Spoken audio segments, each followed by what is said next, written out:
On peut l'affirmer, les sites touristiques de Loir-et-Cher ont mis des étoiles dans les yeux du public cet hiver. Véritable vitrine pour les établissements locaux, l'opération Noël au château et au zoo a pris fin ce week-end et elle a été un véritable succès. Cette année encore, le château de Cheverny a mis les bouchées doubles pour faire rêver petits et grands, avec un café éphémère, un parcours olfactif, mais surtout des décorations thématiques. On ne peut pas planter un sapin comme ça. Vous voyez, non, le sapin, effectivement, s'il est là, s'il est doré, il est chargé d'instruments de musique.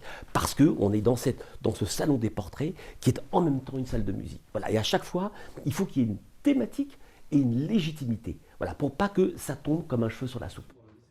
L'établissement privé a attiré parfois plus de 2000 curieux par jour pendant cette période de Noël, des visiteurs principalement locaux que le château cherche à fidéliser.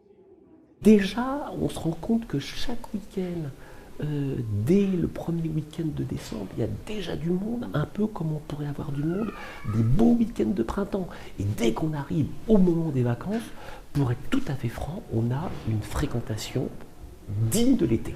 Voilà, digne de ce qu'on peut avoir entre le 15 juillet et le 15 août. C'est impressionnant. Et qui dit Noël au château et au zoo, dit forcément zoo au parc de Beauval. Ici, l'on a misé sur de nombreuses illuminations, mais aussi sur des invités impressionnants, les monstres au zoo, intégrés à des sons et lumières. Il y a différentes scènes tout au long de la promenade et aussi en nocturne le soir avec des jeux de lumière, des animations, il y a des mascottes dans le parc. Les enfants peuvent se prendre en photo avec, donc c'est assez ludique. 50 000 visiteurs se sont pressés au zoo parc de Beauval pendant les vacances de Noël, un chiffre supérieur à celui de l'année dernière.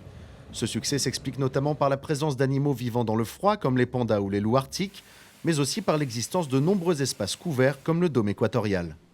1 hectare, 26 degrés toute l'année, 40 mètres de haut.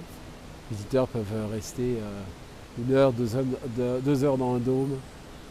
Aller visiter aussi les autres serres tropicales, essayer des gorilles, des raies, vivarium, serre des orang-outans, des koalas, la serre des oiseaux. Beauval, c'est 4 saisons tout simplement. Si l'opération Noël au château et au zoo a pris fin ce week-end, certains établissements jouent les prolongations. Les décorations et animations du château de Cheverny seront visibles jusqu'à la mi-janvier. Au zoo parc de Beauval, elles resteront jusqu'à la fin des vacances d'hiver au début du mois de mars.